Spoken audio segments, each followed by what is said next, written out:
Well, hello there, Imogen. Great to see you. So many people watching this will know you, but lots of others won't, Imogen. So can you tell us a bit about you and also about Hethel Innovation? Of course, and thank you so much for having me today. So I'll give a bit of a background of Hethel Innovation and then where I fit in the story. But essentially, Hethel Innovation, first and foremost, we're a business support company. So that means all of the activities that we do, we have our central aim, which is to support businesses to grow and scale and essentially to succeed. So the key offerings that we have in order to do that, we have three essentially main things that we do. First of all is we provide space for businesses to grow, and we do that through a number of innovation sites that we operate. So we operate Hethel Engineering Centre, which is just south of Norwich, which is an advanced manufacturing and engineering centre with around 50 to 60 businesses based on site. So their sort of background is very much high tech engineering and manufacturing.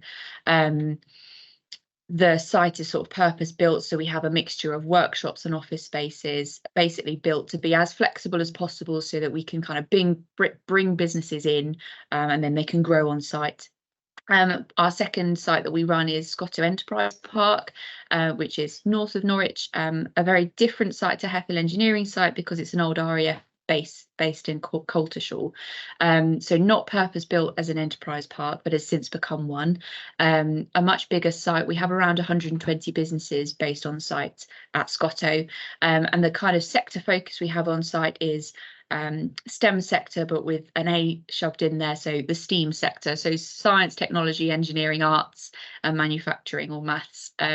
So a real mix of businesses up there that touch on both manufacturing and engineering, but also we've got sort of art supply chain businesses up there as well, so a lot to do with sort of film production as well, so a bit more of a mixture of sectors. And then the third site that we run is Broadland Food Innovation Centre, which is based to the west of Norwich, just past the showground on the Food Enterprise Park. And that's a incubator that has it has 13 units within it, all food and drink grade, and basically focused on food and drink businesses who are looking to innovate new products. So three very different sites. That's kind of the first offer that we provide. The second thing that we do is provide business insights. So kind of our main, kind of hate to use the term USP, but it's our USP. What we really are very strong on is we don't bring businesses in, kind of chuck a key at them, give them their workshop and say, see you later in sort of 5 to 10 years time when your lease is up for renewal. Business insight and business support is like the forefront of everything that we want to offer. So part of the package is that we have a team that's dedicated to support businesses as and when they need it. So it's an open door policy. If a business wants to kind of come by the office and chat about key challenges that they have, or ask if we know someone that might be a useful connection for them, we can do that kind of piece.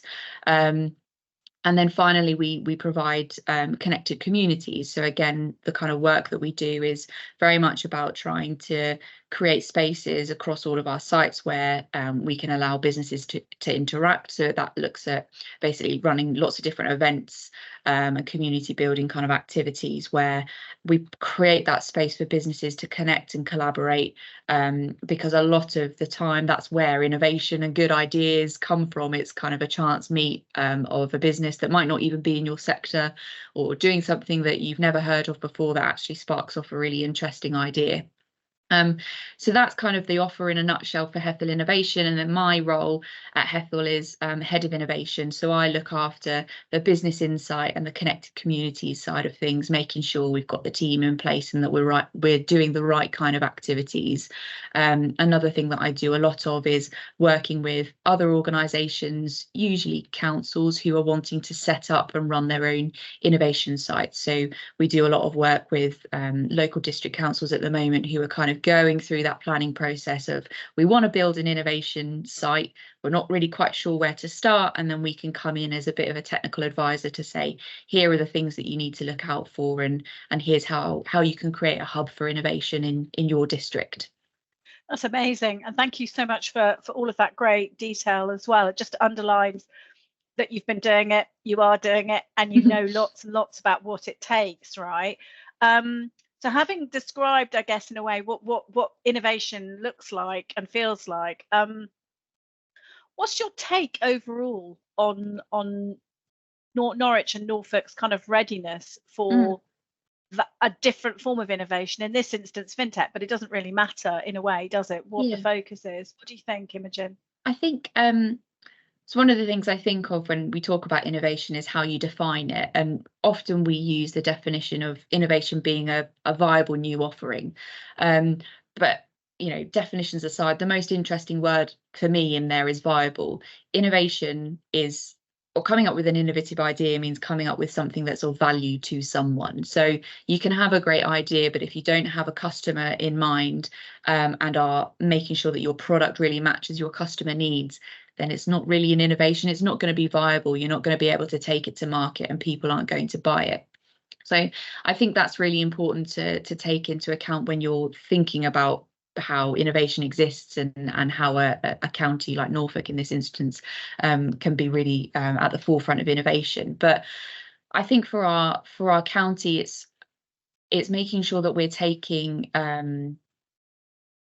lead from some of the key sectors that we have in the region. So obviously fintech is one of the key sectors, but we have a great industry around manufacturing, a really fantastic food and drink industry, which is built off the back of the agricultural sector that we have in Norfolk. But also, I mean, we've got a coastline of 90 miles of coastline, and being able to utilise the assets that we have at our fingertips, I think, is really important in terms of what innovation looks like for us. So I mean, one of the things that we do at Hethel is set up groups called innovation platforms. And essentially that the whole concept of an innovation platform is trying to identify a challenge or an opportunity for a localised region, and then being able to bring together stakeholders from different backgrounds, so industry and businesses, but also public sector or researchers, to basically kind of chew through challenges, and the hope is that these platforms can actually generate future projects or future research, but also new businesses or new products in development. And one of the things that we are doing at the moment is running an algae innovation platform, and that came from us talking to businesses and realizing that we were talking to lots of different businesses who were looking at using seaweed as a part of their product, but what they were having to do was import a lot of this seaweed, so from either Scotland or Cornwall or overseas, and actually the more that we were talking to people, we were seeing, well, hang on a minute, we're right by the coast, there's a huge asset that we could take advantage of here, but what we don't have is a proper supply chain built up in order to be able to kind of build up this local economy. So our algae innovation platform was set up to try and really scope out what is the opportunity of building up this sort of seaweed economy from that platform. So we've got about 160 people who are part of that platform and come to the quarterly events that we run and discuss kind of seaweed applications or new research that's come out. And one of the things that we set up from that platform was a funded project funded by Norfolk Investment Framework by Norfolk County Council, called the Seaweed in East Anglia project, or the SEA project, and that was really to basically do a feasibility study to figure out what's the next steps for growing this industry. We now have a seaweed farmer that's got their license.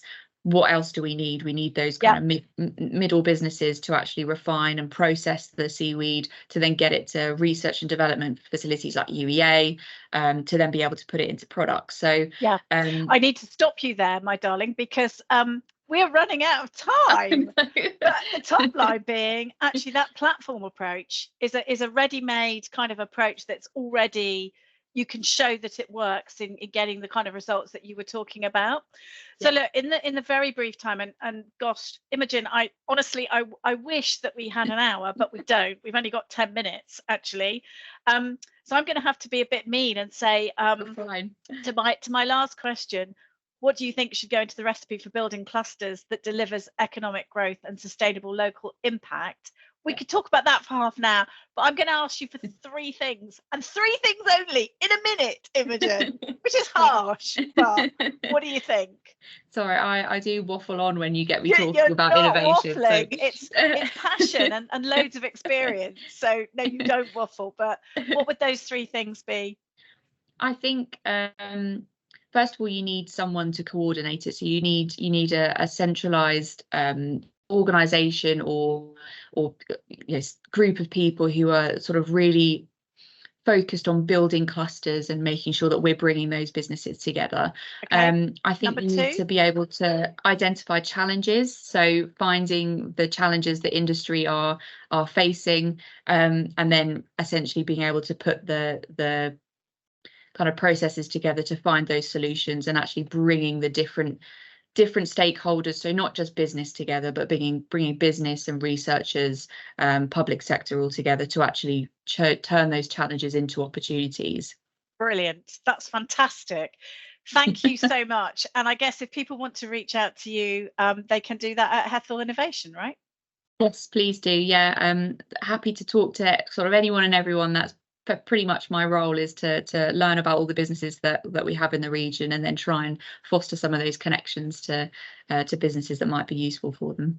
Super. Imogen, thank you so much. Thank you very much.